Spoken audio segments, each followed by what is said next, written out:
Đàm Tùng Vận có phải là thế hệ thứ hai giàu có không? Cha mẹ của Đàm Tùng Vận làm nghề gì? Đàm Tùng Vận có vẻ ngoài ngọt ngào, khí chất trong sáng, dễ chịu, cô nhập vai rất có tâm.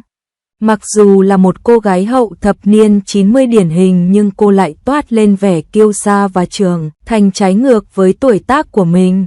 Cô đã xuất hiện trong Trấn Hoàn Huyền, Cô gái lốc xoáy và Con cáo mùa hè, tất cả đều đạt được danh tiếng tốt nên được mọi người yêu mến.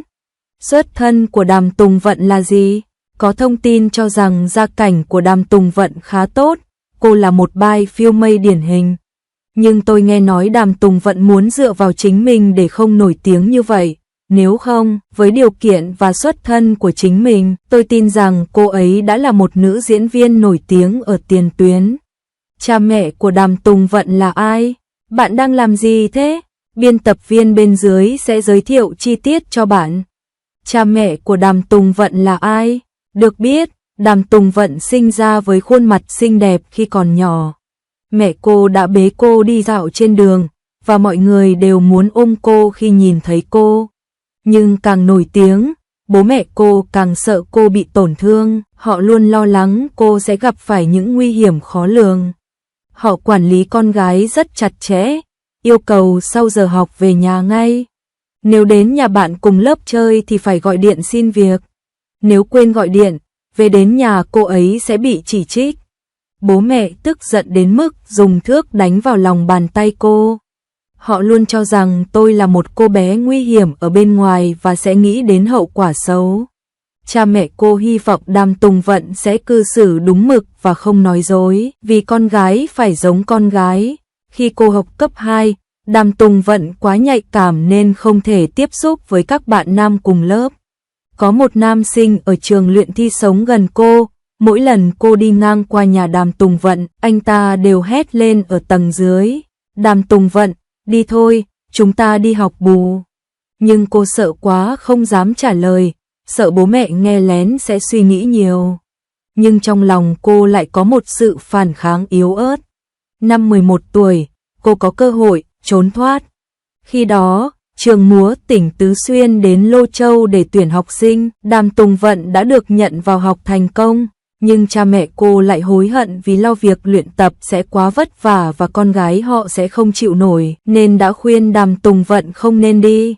Sau này chứng minh rằng sự lo lắng đó là không cần thiết, bởi vì hoàn cảnh rất khó khăn, bệnh viêm mũi của Đàm Tùng Vận cũng xuất phát từ thời kỳ đó.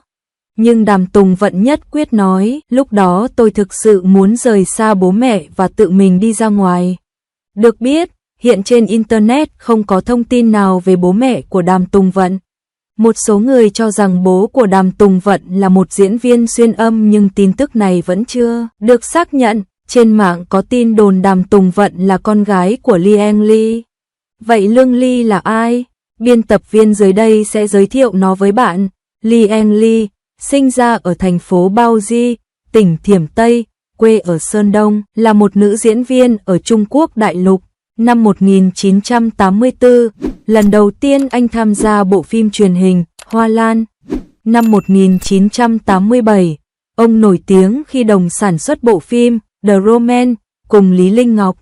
Cho dù đó là Công chúa Thái Bình, kiêu hãnh và giàu có trong Ujisan, mẹ Yazawa, hung dữ và tận tụy trong Thủy Hử, hay sư tử Hứa Đông, Hu, trong The Miracle Dr. Silai, Lee Eng Lee đã làm chủ được tất cả các vai trò vừa phải.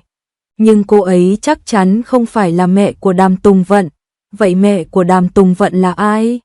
Bạn biết đấy, Đàm Tùng Vận rất hiếu thảo và biết ơn.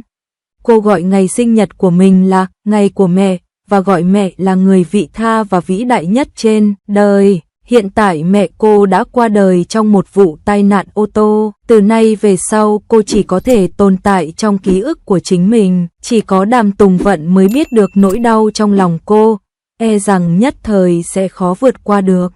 Trước đó, một số người trên mạng đã suy đoán về gia cảnh của Đàm Tùng Vận và cho rằng cô thuộc thế hệ thứ hai giàu có. Trên thực tế, Đàm Tùng Vận là một cô gái tứ xuyên bình thường, có hoàn cảnh gia đình trung bình. Sự lựa chọn của cô trong làng giải trí cũng đầy dẫy những thăng trầm, và mẹ cô đã có ảnh hưởng rất lớn đến việc cô đi theo con đường này. Cô đã tiết lộ trải nghiệm này trước đó. Chương trình tạp kỹ. Trong chương trình, Đàm Tùng Vận lần đầu tiên tiết lộ hoàn cảnh gia đình của mình. Khi nhớ lại những năm tháng gia đình khó khăn nhưng cô vẫn lạc quan và chăm chỉ, người dẫn chương trình gay gắt hỏi, việc học tại Học viện Điện ảnh Bắc Kinh đòi hỏi rất nhiều. Về tiền bạc, làm thế nào để bạn duy trì tài chính của gia đình mình? Trái tim cô như bị xuyên thủng, Đàm Tùng Vận bình tĩnh đáp, tôi không biết phải làm thế nào để duy trì. Tôi chỉ thấy mẹ tôi hàng ngày đi làm, có thể bà sẽ nhờ người khác vay tiền, nhưng tôi không biết, họ không bao giờ nói với tôi. Nói xong, có lẽ nghĩ đến sự vất vả của mẹ vì mình, mặt lạc quan của Đàm Tùng Vận không kìm được nữa mà bật khóc. Thấy chủ nhân và khách đều đau khổ, cô mạnh mẽ phản bác rằng không có chuyện gì. Sau vài giây dừng lại, cuối cùng cô cũng tiết lộ bí mật ẩn giấu trong lòng. Đàm Tùng Vận nức nở nói, tôi đã quyết tâm thi vào Học viện Điện ảnh Bắc Kinh. Gánh nặng tài chính đối với gia đình tôi rất nặng nề trong năm tôi theo học Học viện Điện ảnh Bắc Kinh. Khi tôi đang lưỡng lự, tôi nghĩ đến mẹ mình. Người đã nói rằng chỉ cần đó là thứ tôi muốn thì dù thế nào đi nữa cô ấy cũng sẽ đưa nó cho tôi. Mọi chuyện đã như vậy kể từ khi tôi còn là một đứa trẻ. Đàm Tùng Vận cho biết mẹ cô sẽ thỏa mãn sự bất công của con gái mình bằng bất cứ giá nào, dù là để cho cô một công việc tại Học viện Điện ảnh Bắc Kinh hay bất cứ điều gì khác. Giữa chương trình, một bức thư giữa mẹ cô và Đàm Tùng Vận bị lộ ra. Điều khiến mọi người rơi nước mắt là mở đầu bức thư là lời xin lỗi của mẹ cô gửi đến Đàm Tùng Vận. Mẹ cô viết, Ginger, con đã bỏ rơi chúng ta khi con còn rất nhỏ. Còn bạn thì ở một mình. Tôi đến trường múa để học. Tôi cảm thấy có lỗi và hối hận vì đã không chăm sóc tốt cho bạn và không cho bạn một tuổi thơ tốt đẹp. Tôi xin lỗi. Đàm Tùng Vận lại cười và khóc.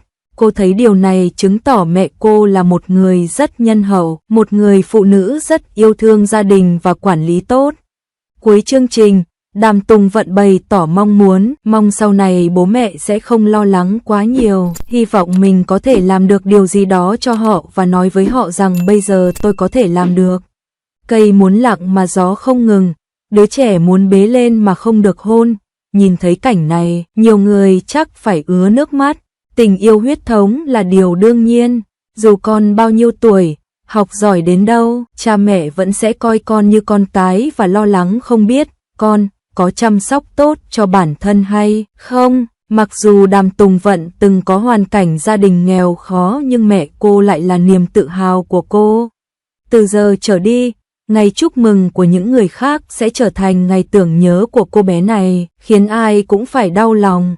Chỉ là gió mây vô thường và thế giới là vô thường, cô gái đáng yêu à. Chúng ta sẽ chúc cho cô luôn mạnh mẽ, sống theo cách mình thích và không bao giờ phải chịu đựng những dông bão như vậy nữa.